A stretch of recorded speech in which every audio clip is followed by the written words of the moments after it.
ನಮಸ್ಕಾರ ಸ್ನೇಹಿತರೆ, ಇವತ್ತಿನ ವಿಡಿಯೋದಲ್ಲಿ ಕಬ್ಬಿನ ಹಾಲು ಯಾವ ರೀತಿ ಮಾಡೋದು ಅಂತ ತೋರಿಸ್ಕೊಡ್ತಾ ಇದ್ದೀನಿ. ಮನೆಯಲ್ಲೇ ಸಿಂಪಲಾಗಿ ಮಾಡ್ಕೋಬೋದು, ಟೇಸ್ಟೂ ಅಷ್ಟೇ ಚೆನ್ನಾಗಿರುತ್ತೆ. ಈ ರೀತಿ ಮಾಡಿಕೊಂಡ್ರೆ ಸಾಕು, ತುಂಬ ಚೆನ್ನಾಗಿರುತ್ತೆ. ಕಬ್ಬಿನ ಹಾಲು ಕುಡಿದ ಟೇಸ್ಟ್ ಬರುತ್ತೆ.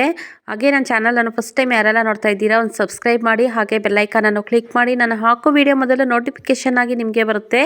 ಹಾಗೆ ಒಂದು ಲೈಕ್ ಮಾಡಿ ನೋಡಿ. ಇಲ್ಲಿ ಮೊದಲಿಗೆ ನಾನು ಒಂದು ಜಾರನ್ನು ತೊಗೊಂಡಿದ್ದೀನಿ. ಜಾರಿಗೆ ಸ್ವಲ್ಪ ಪುದೀನವನ್ನು ಸೇರಿಸ್ತಾ ಇದ್ದೀನಿ. ಪುದೀನ ಇಲ್ಲಿ ಜಾಸ್ತಿ ಸೇರಿಸ್ಬಿಟ್ಟಿದ್ದೀನಿ. ಸುಮ್ಮನೆ ಒಂದು 2 ಎಲೆ ಸೇರಿಸ್ಕೊಂಡ್ರೆ ಸಾಕಾಗುತ್ತೆ. ಹಾಗೆ 1 ಇಂಚಿನಷ್ಟು ಶುಂಠಿಯನ್ನು ಸೇರಿಸ್ತಾ ಇದ್ದೀನಿ.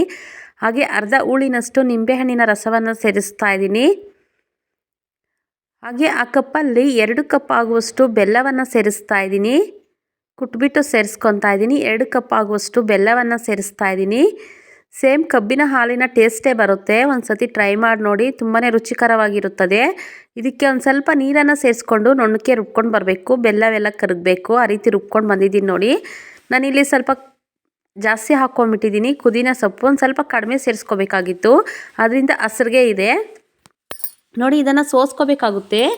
ಜಾರನ್ನು ಅಷ್ಟೇ ತೊಳೆದ್ಬಿಟ್ಟು ಒಂದು ಸ್ವಲ್ಪ ನೀರನ್ನು ಸೇರಿಸ್ಕೊಂಡು ಸೋಸ್ಕೊತಾ ಇದ್ದೀನಿ. ಎಲ್ಲನೂ ಅಷ್ಟೇ ನೀಟಾಗಿ ಸೋಸ್ಕೊಂಡಿದ್ದೀನಿ. ನಮಗೆ ನೀರು ನೋಡಿಕೊಂಡು ಟೇಸ್ಟ್ ನೋಡಿಕೊಂಡು ಬೆಲ್ಲವೆಲ್ಲನೂ ಎಷ್ಟು ಬೇಕಾಗುತ್ತೋ ಅಷ್ಟು ನೀರನ್ನು ಸೇರಿಸ್ಕೋಬೇಕಾಗುತ್ತೆ ನೋಡಿ. ನೀರನ್ನು ಸೇರಿಸ್ಕೊತಾ ಇದ್ದೀನಿ. ಒಂದು 7 ರಿಂದ 8 ಲೋಟ ಆಗುವಷ್ಟು ಆಗಿದೆ.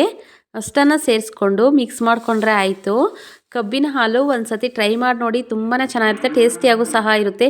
ನಿಮಗೆ ಐಸ್ ಟ್ಯೂಬ್ ಇಷ್ಟ ಇಲ್ಲ ಅಂದರೆ ಹರವೆ ನೀರನ್ನು ಸೇರಿಸ್ಕೋಬೋದು, ಇಲ್ಲಾಂದರೆ ಫ್ರಿಜ್ಜಲ್ಲಿರೋ ತಣ್ಣಕ್ಕೆ ಇರೋ ನೀರಾದರೂ ಸೇರಿಸ್ಕೋಬೋದು. ನಾನಿಲ್ಲಿ ಐಸ್ ಟ್ಯೂಬನ್ನು ಬಳಸ್ತಾ ಇದ್ದೀನಿ. ಹರವೆ ನೀರು ಹಾಕೋದ್ರಿಂದ ಆರೋಗ್ಯಕ್ಕೂ ಅಷ್ಟೇ ತುಂಬಾ ಒಳ್ಳೆಯದು ಐಸ್ ಟ್ಯೂಬ್ಗಿಂತಲೂ ನೋಡಿ. ನಾನು ಐಸ್ ಟ್ಯೂಬ್ ಒಂದು 4 ಟ್ಯೂಬನ್ನು ಸೇರಿಸ್ಕೊಂಡು 4 ಲೋಟಗೆ ಹಾಕ್ಕೊತಾ ಇದ್ದೀನಿ.